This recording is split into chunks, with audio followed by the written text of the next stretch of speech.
ఈ రోజు ఈ వీడియోలో ద మంకీ అనే సినిమా గురించి మాట్లాడుకుందాం. థియో జేమ్స్ లీడ్ గా ఆస్ పర్కిన్స్ డైరెక్షన్ లో వచ్చిన హారర్ కామెడీ మూవీ ఇది.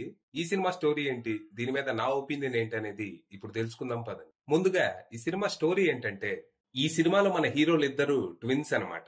చిన్నప్పుడు వీళ్ళకి అనుకోకుండా ఒక కోతి బొమ్మ దొరుకుతది. అయితే అది జస్ట్ బొమ్మ కాదు, దాంట్లో ఒక చెడు ప్రేతాత్మ ఉంటది. ఆ బొమ్మకున్న కీని ఎవరైనా తిప్పితే తిప్పినోడు కాకుండా పక్కన ఎవరుంటే వాళ్ళు దారుణాతి దారుణంగా చస్తూ ఉంటారు. ఈ విషయం తెలియక వాళ్ళు 2 సార్లు ఆ కీని తిప్పితే ఇంట్లో బేబీ సిట్టర్ తో పాటు వాళ్ళ అమ్మ కూడా దారుణంగా చనిపోతుంది. ఈ ట్రాజడీ తర్వాత వీళ్ళిద్దరూ ఆ బొమ్మని ఎవరికీ దొరకకుండా దాచిపెట్టి ఊరు వదిలేసి వెళ్లిపోతారు. అలా 25 ఏళ్లు గడుస్తాయి. ట్విన్స్ ఇద్దరు చిన్నప్పుడే విడిపోయి ఎవరి లైఫ్ వాళ్ళు బతుకుతూ ఉంటారు. కానీ అనుకోకుండా ఆ కోతి బొమ్మ మళ్ళీ తిరిగి వస్తది.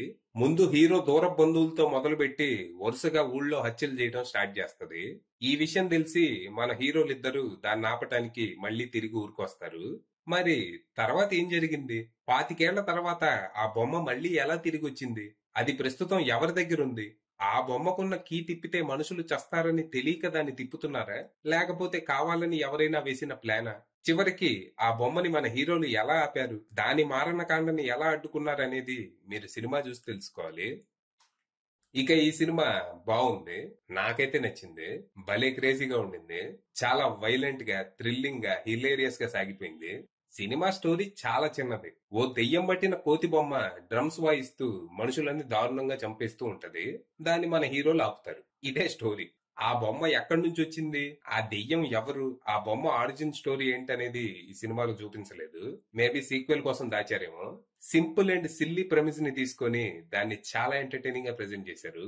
ఫైనల్ డెస్టినేషన్ సినిమాలో చావులు ఎలా ఉంటాయి, చాలా వైలెంట్ గా, క్రియేటివ్ గా ఉంటాయి కదా, ఇక్కడ అంతే. డెత్ సీన్స్ అన్ని చాలా క్రియేటివ్ గా, గ్రూసమ్ గా ఉంటాయి. సినిమాలో చైల్డ్హుడ్ పోర్షన్ చాలా సేపు ఉంటది. ట్విన్స్ ఇద్దరు ఎలా పెరిగారు, వీళ్ళ రిలేషన్ ఎలా ఉంది, ట్రాజడీ తర్వాత వీళ్ళ లైఫ్ ఎలా మారింది అనేది ఒక హాఫ్ అన్ అవర్ పాటు చూపిస్తారు. ఇక్కడ వరకు సినిమా కొంచెం స్లోగా ఉన్నట్టు అనిపించింది. ఇక పెద్దయ్యాక చిన్నప్పుడు జరిగిన ట్రాజడీ వీళ్ళ లైఫ్ ని ఎలా ప్రభావితం చేసింది అనేది చాలా కన్విన్సింగ్ గా చూపించారు. ఇక కోతి బొమ్మ తిరిగి రావటంతో సినిమాకు ఊపు వస్తుంది. ఇక్కడి నుంచి సినిమా చాలా వైలెంట్ గా, హిల్లేరియస్ గా సాగిపోద్ది. సెకండ్ హాఫ్ మధ్యలో వచ్చే ఒక ట్విస్ట్ కూడా బాగుంది.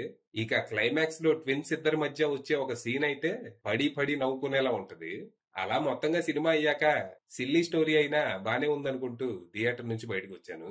ఓవరాల్ గా సినిమాలో ఉన్న పాజిటివ్స్ విషయానికి వస్తే performances, cinematography, background score, sound design, screen play and direction. ఇక నెగటివ్స్ విషయానికి వస్తే సిల్లీ స్టోరీ, అలాగే కొన్ని హైలీ వైలెంట్ సీన్స్. ఇలాంటి సీన్లు అందరికీ ఎక్కకపోవచ్చు.